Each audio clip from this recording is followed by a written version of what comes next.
موسى الكاظم أيها الغريب المظلوم، نحن في هذا اليوم في ضيافة القاسم، وهو من أهل الكرم والضيافة. القاسم ابن الإمام موسى الكاظم كان شريدا وطريدا من قبل أعوان وزمرة هارون اللارشيد. كان بأبي وأمي يتنقل من مكان إلى مكان إلى أن وصل إلى هذا المكان الذي يسمى بخمرة، والآن تسمى باسمه مدينة القاسم، منطقة القاسم، بلدة القاسم. جاء إلى الفرات وإذا به يرى فتاتين، إحداهن تقول للأخرى: لا هو حق صاحب بيعة يوم الغدير. تعجب، في هذا البلاد يذكر علي، فتوسم إن هذه القرية موالية لأمير المؤمنين علي بن أبي طالب. سأل الفتاة قال لها: ومن هو صاحب بيعة يوم الغدير؟ قالت: الضارب بالسيفين الطاعن بالرمحين أبو الحسن. قالت: الضارب بالسيفين الطاعن بالرمحين أبو الحسن والحسين، ذاك أمير المؤمنين علي بن أبي طالب. قال لهن: خذوني إلى رئيس حيكم، إلى شيخ العشيرة. أخذوه إلى العشيرة، اجى الديوان، سلم، وأصبح ضيفا في هذه القرية وعند أهل هذه العشيرة إلى 3 أيام. في اليوم الثالث قال لشيخ العشيرة: أريد أن أعمل. قال لي: ويش مستعجل الضيف؟ يبقى الشهر الشهرين. قال له الضيف 3 أيام، ما زاد على 3 أيام يكون صدقة، وأنا لا أحب أكل الصدقة. ما يقدر يقول لي أنا ابن رسول الله والصدقة الواجبة محرمة علينا. فقال له: إن الضيف 3 أيام، ما زاد على 3 أيام يكون صدقة، وأنا لا أحب أكل الصدقة، وأنا أريد عمل. قال: ذاك إليك، أنت شنو تريد تحب؟ قال: أريد أن أكون ساقي لهذه البلدة، لهذا الديوان. فكان بأبي وأمي يذهب إلى ماء الفرات، ينظر إلى ماء الفرات ويبكي وتجري دموعه، وهو يقول: يا فرات لا زلت تجري، وجد الحسين مات عطشانا. وكان يبكي على جده يوميا، هذا حالته يوميا. عندما يصل إلى ماء الفرات يقول: يا فرات تجري ولا زال تجري، وجد الحسين مات عطشانا. بقي في هذه القرية. يوم من الأيام شيخ العشيرة، شيخ القبيلة، خرج لقضاء حاجة من الحوائج في ليلة من الليالي، وينظر من المكان الذي فيه القاسم ينبعث نور من الأرض إلى عنان السماء. جاء دقق النظر، وإذا هذا النور منبعث من القاسم وهو في حالة ركوع وسجود، قائم قاعد مبتهل إلى الله سبحانه وتعالى. كيف لا وهو ابن حليف السجدة الطويلة، هو ابن الإمام موسى الكاظم عليه السلام. رجع إلى زوجته قال: إني مزوج هذا الشاب، حبه دخل في قلبي، وإني مزوج هذا الشاب. قالت له زوجته: هذا الشاب نعم الشاب، لكن ما نعرف عشيرته، قبيلته، من أي عشيرة، شنو حسبه، نسبه. قال: أنا لا أدري، أنا مزوج هذا الشاب. قالت: ذاك إليك، بنتك براحتك. جاء إلى أكابر العشيرة وقال لهم: إني مزوج هذا الشاب. قالوا هذا الشاب نعم الشاب، لكن ما نعرف حسبه، نسبه، عشيرته، قبيلته. قال إني مزوج هذا الشاب، صمم على تزويجه. قالوا ذاك إليك.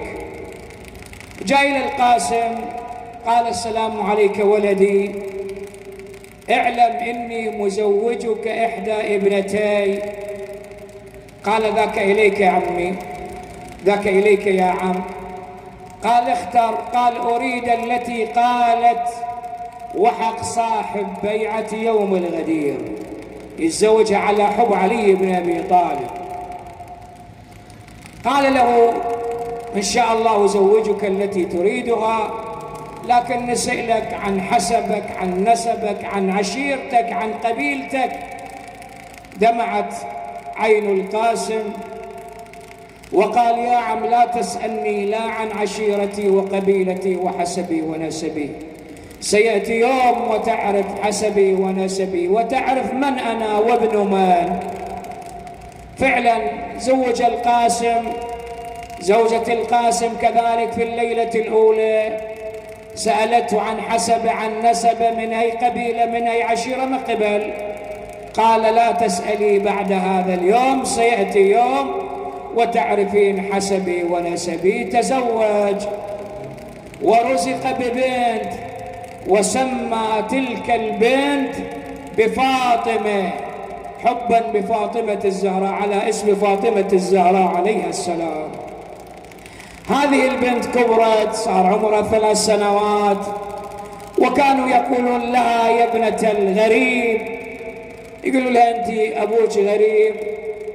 فكانت تقول لأبيها أبا نحن ما هو حسبنا، ما هو نسبنا، ما قبيلتنا، ما عشيرتنا. أخبرها سرا قال اعلمي إن حسبنا ونسبنا أعلى الأحساب والأنساب، أنت بنت رسول الله، أنا أبي الإمام موسى الكاظم. وأخذ يخبرها عن حسبها ونسبها وقال بني اكتمي. إلى أن بقي 5 سنوات في هذه القرية، إلى أن تمرض مرض الموت. عند فراش الموت الشيخ العشيرة سأله قال له بني أنت من أي قبيلة، من أي عشيرة، شنو حسبك، شنو نسبك، أنت الآن على رحيل. قال يا عم إن كنت تسأل عن حسبي ونسبي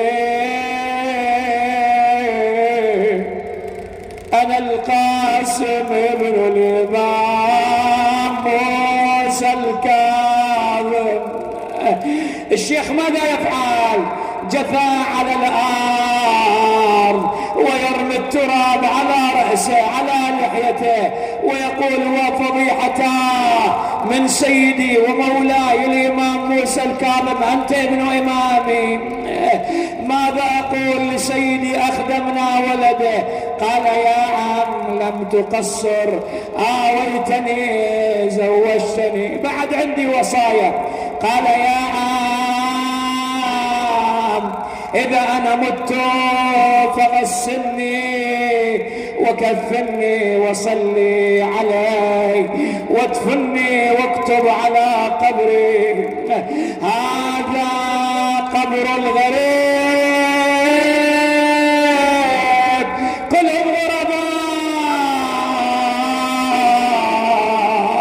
علي بن أبي طالب غريب، الحسن غريب، أئمة البقيع غرباء، الإمام الرضا غريب، الإمام موسى الكاظم غريب، الجواد غريب، العسكريين غرباء،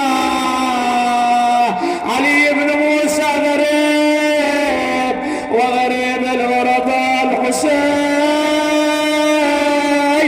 الحسين غريب الغرباء. ثم قال إن عندي وصية بعد. قال يا عم في هذه السنة تذهب إلى الحج وخذ معك زوجتي وابنتي. عندما تنتهي من مناسك الحج اذهب إلى المدينة واذهب إلى دور بني هاشم واترك الطفل فإنها تعرف الطريق. نعم القاسم مدد رجليه أسبل يديه عرق جبينه سكن أنينه فامت روحه الطاهرة. أين المنادي وسيدا وإماما وقاسما والنعل والنايا وين يا قلب والنعل لسان حالي فاطمة والنعل والنايا وين يا قلب والنعل والنايا على ابوي الراح وبعد ما يرجع زاد ونا زاد ونا قلبي عليهم زاد ونا اقبال جن يا دوم العزة اقبال جن. نعم غسله كفنه صلى عليه دفنه كتب على قبره هذا قبر الغريب القاسم ابن الإمام موسى الكاظم. حج في تلك السنة انتهى من مناسك الحاج وصل إلى المدينة ترك الطفلة تذهب من زقاق إلى زقاق وكأنها تعرف الطريق إلى أن وقفت على دار عالية البنيان. هذه الدار خاوية على عروشها.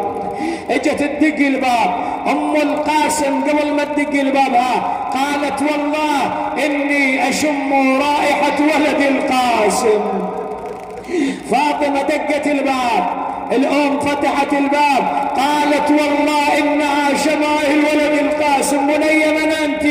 قالت جده انا فاطمة ابنة القاسم.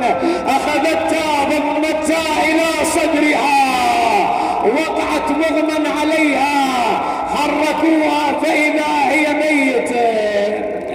هذه أم القاسم تذكرني بالقاسم ابن الإمام الحسن عندما جاء إلى توديع أمه وأمه تقول له لا تقصر عن عمك وحيد فريد هزل رمح وتشنه يا والدة تدعي لي رايح أنا يا من غير ما تقليلي عمي وحيد بكربلاء المن اضمن حالي انتي وعمتي زينب ابن غير خوني وصيت يمه وصيه بالك تخيب منوني شبان لا شفتيهم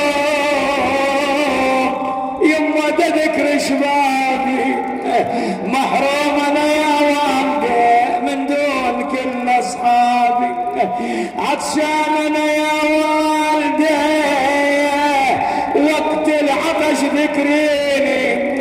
هذا موقف بعد موقفها عندما جاء به الامام الحسين الى الخيام جابه ومدده ما بين اخوته قاعد عيدهم ويا ويلي وهم موته بس ما سمع النسوان صوته اجت امه تصيح الله اكبر تقول له دول ابن زمان بيك يا سلوى شلون انساك وانسى ايامنا الحلوه اشعل بلوى يا مثلها ما جرت بلوى يا ابني لعند الموز مذبني تذبل بيك 9 من الشهور شالت ونالت من ثقيل الحمل ما نالت. امك جابتك يا مدلل وحالت، ويوم اللي صرت يا شبل شيبني ولا مال ولا مال. انا ردتك ما رد الدنيا ولا ما عيال اتحضرني لو وقحمني ولا ما عيال يا جاسم خابت منوني ولا مال يا ابني